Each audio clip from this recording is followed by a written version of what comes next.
Right, well, let's dive into the Patreon mailbag. If you want to submit a question to myself and Denise, head on over to patreon.com/WrestleTalk and leave a comment in the community tab. Any dollar amount you can back us at, do not email me. I will just lose it. Very bad at my job. Chris Smith, have you ever had a family member or non-wrestling fan in a room during a really embarrassing botch?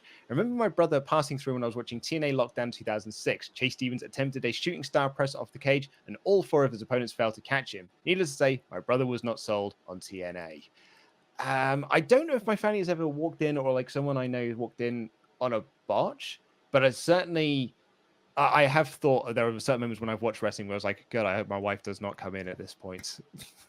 Oh, like the very like sexy erotic moments.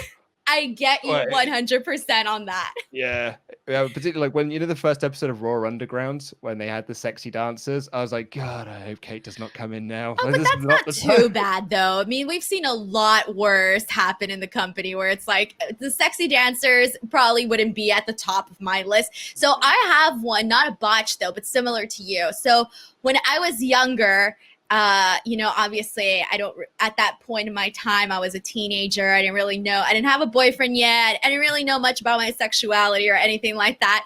And I remember my mom, she walked in, I think it was a SummerSlam promo, and I forget what exactly was happening, but one of the women, forgot who, was putting like sunscreen, I think it was on Christy Hemme, and she was like massaging her like very erotically. And my mom looks at me and she goes, Denise, is this why you like to watch wrestling? And I was like, Mom, they don't always show this stuff. And I don't know where I'm at in this point in my life, but it felt very awkward for me because, you know, it just felt awkward because I'm Mexican culture. You don't kiss, you don't touch, you're very anti-PDA. So seeing that on television is very, very, very awkward. So I know that was awkward for me. I remember being in the crowd during HLA with my uncle, and I was just trying to act like I didn't know what that meant.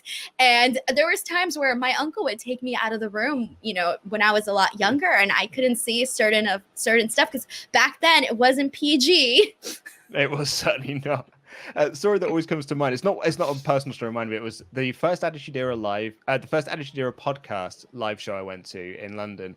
Someone told a story that their dad walked into the room during the Scott Steiner Triple H pose down segment on Raw, and that they were like, so I guess this is why he likes wrestling then, and just sort of walked down. He was like, no, there's other stuff.